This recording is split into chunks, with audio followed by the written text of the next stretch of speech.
सुधा गुप्ता जी, नई दिल्ली से। राधे राधे महाराज जी। महाराज जी, मेरा प्रश्न है कि चार आश्रमों से संबंधित है, जिसमें से एक वानप्रस्थ बताया गया है। चार आश्रमों की औसतन आयु 25 वर्ष सुनी है हमने। महाराज जी, हम ब्रह्मचर्य, ग्रस्त और सन्यास के बारे में तो अक्सर सुनते ही रहते हैं, लेकिन वानप्रस्थ के बारे में कभी बात नहीं होती। हाँ, वानप्रस्थ तो बड़ा कठिन है।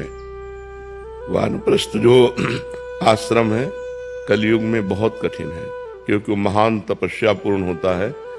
जैसे ब्रह्मचर्य, नैष्ठिक ब्रह्मचर्य और सन्यास, एक मार्ग ये है। ब्रह्मचर्य, आजीवन ब्रह्मचर्य और सन्यास, और एक मार्ग ब्रह्मचर्य और गृहस्थ आश्रम। अब जब गृहस्थ आश्रम के 50 वर्ष की आयु हो गई, 100 वर्ष की मनुष्य की आयु रखी गई, 70 में पहुंचते पहुंचते काम हो जाता है। 60-70 में आजकल हो जाता है, कोई 80 बिरले पहुंचता होगा, 90 और 100 तो बहुत ही मुश्किल बात है। अब 50 वर्ष के बाद आदमी की हालत क्या होती है जो गृहस्थ में होता है, क्योंकि वो 25 वर्ष ब्रह्मचर्य नहीं रहा है। अगर आश्रम के अनुसार पूछो तो 25 वर्ष तक ब्रह्मचर्य रहना चाहिए, इसके बाद ब्याह होकर 25 वर्ष गृहस्थ आश्रम में रहना चाहिए, फिर वानप्रस्थ। तो चूंकि न्यू गड़बड़ है, 25 वर्ष ब्रह्मचर्य कहाँ, गर्लफ्रेंड बॉयफ्रेंड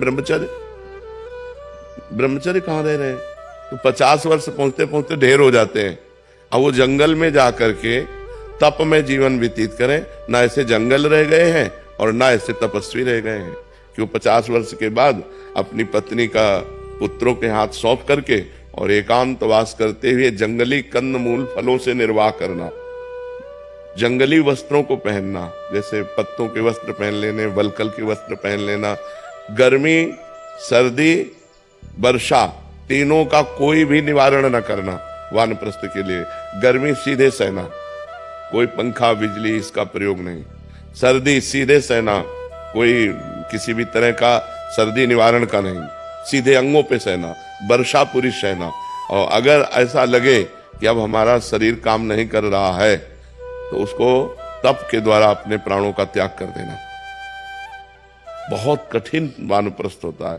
अगर लगा कि अभी हमारा शरीर तपस्या कर सकता है तो सन्यास ले लेना।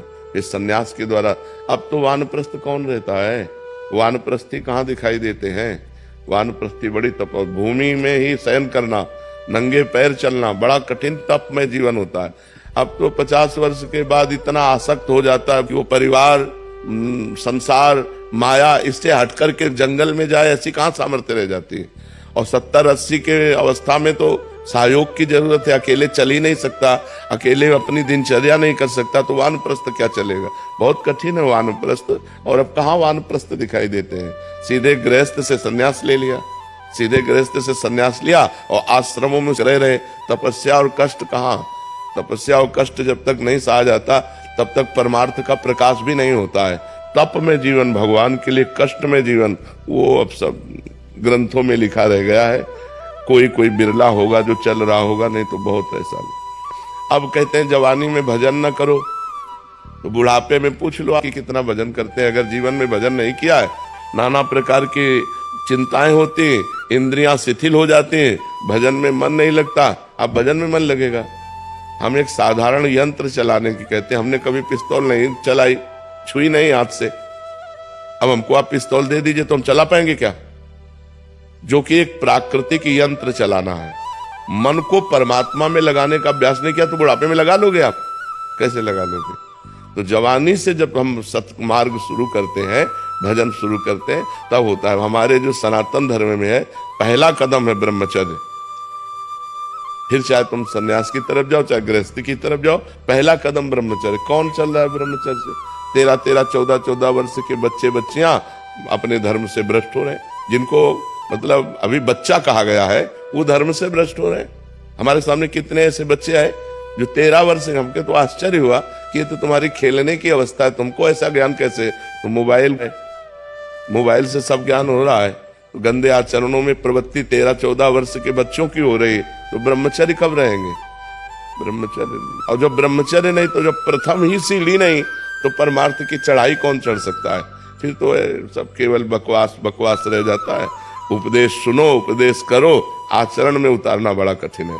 आचरण में उपदेश उतार लिए जाए तब तो महात्मा, तब तो गृहस्थी, नहीं तो आचरण में उतारना बड़ा कठिन। छोटे छोटे बच्चे बीड़ी फूकते हैं, सिगरेट फूकते हैं, हुक्का फूकते हैं, नौजवान होते हैं, ड्रग्स लेते हैं, नशा करते हैं, क्लब जाते हैं, गर्लफ्रेंड बॉयफ्रेंड, कितनी गंदगी समाज में फैल रही। अब देखो कितनी गंदापन फैल रहा है, इतना गंदापन फैल रहा है कि आज एक गृहस्थ चैन से नहीं है। जी आपने बोला अभी कि पुरुष अपनी पत्नी को पुत्र के साथ छोड़ के जाए, तो क्या वानप्रस्थ आश्रम सिर्फ पुरुषों के लिए बनाया गया था? अगर स्त्री पत्नी अपने पुत्र प्रेम त्याग कर सके, क्योंकि बहुत कठिन मार्ग है ना, तो माताओं बहनों को रहना बहुत कठिन है, वो अपने पुत्र संतान को त्याग करके रहना कठिन मानती है। अगर वो साथ जाना चाहे तो जा सकती है वानप्रस्थ में, अन्यथा वैसे बहुत कठिन है। इसलिए कठिन है कि जैसे जंगल में खुले में शयन करना, वल्कल वस्त्र पहनना, कंदमूल फल खाना, अब कहाँ कंदमूल फल रह गए। एक बेर भी जिसके पेड़ होगा ना, वो पैसे से बेच करके देने वाला होगा। आप पानी नहीं पी सकते, पानी नहीं पी सकते क्योंकि पीने लायक नहीं है, और बाहर ना कुआं रह गया है ना हैंड पैप रह गए। वानप्रस्थ कैसे रहा जाए?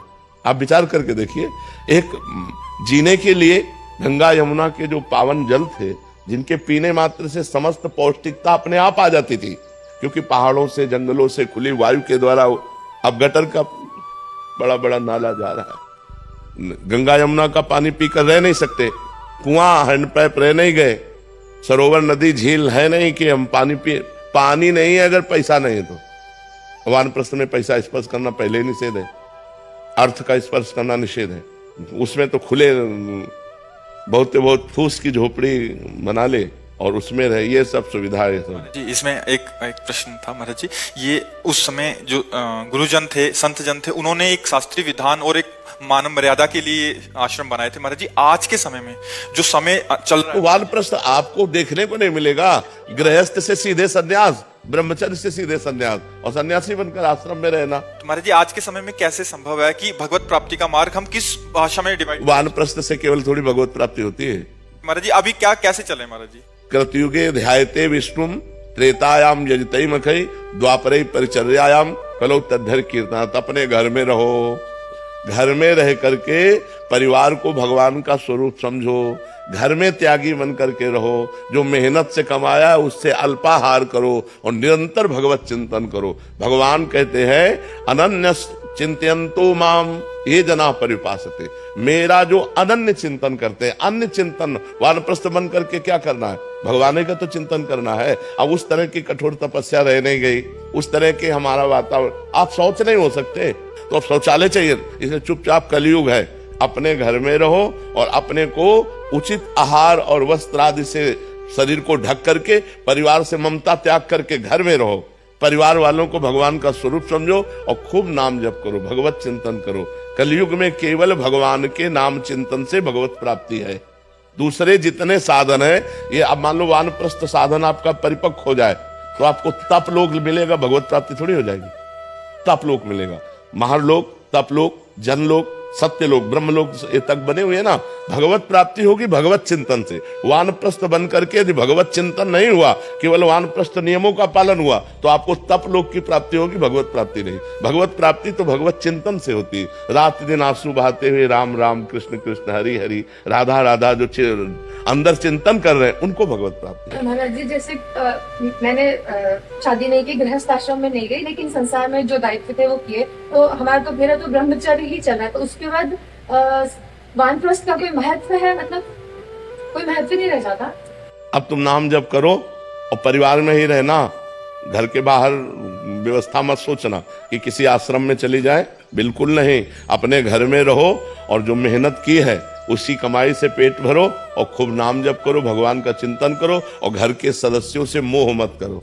बस यही संन्यास होगा आपका। सच्ची हम बात कह रहे हैं। बिल्कुल किसी आश्रमों में जाके रहना या इस तरह का व्यवहार बहुत घाटे का है, बहुत घाटे का है। कलयुग है, बहुत घाटे का सौदा चल रहा है। विश्वास अंतर ध्यान होता चला जा रहा है। विश्वास जो है वो अंतर ध्यान होता चला जा रहा है। विश्वास हमारा बहुत डगमगा रहा है इस समय, क्योंकि पाए जान जगत में सब जन कपटी कुटिल कलयुगी टंचु। कपट का कलयुग का ऐसा प्रभाव बढ़ रहा है। सभा में हम कुछ और हैं और एकांत में हम कुछ और हैं। कपटी कुटिल कलयुगी टंचु, तो इह परलोक सकल सुख पाओ मेरी सो भैया कृष्ण गुण संचु। केवल भगवान की लीला गुण गाओ, भगवान का नाम जप करो, भगवान के चिंतन में अपने घर में रह करके। कि भगवत प्राप्ति नंगे उघारे रहने से नहीं होती, भगवत प्राप्ति भूखे रहने से नहीं होती, भगवत प्राप्ति भटकने से नहीं होती, भगवत प्राप्ति चिंतन से होती। दवा है, भोजन है, शरीर के निर्वाह की व्यवस्था है, उसके बिना जी नहीं सकते, और जिए बिना भजन नहीं हो सकता। इसलिए दोनों बातें आओ। तो आपको घर छोड़ने की जरूरत नहीं, घर में रह करके पवित्र आचरण करते हुए परिवार से मोह रहित होकर भजन करो, इसी से भगवत प्राप्ति हो जाएगी।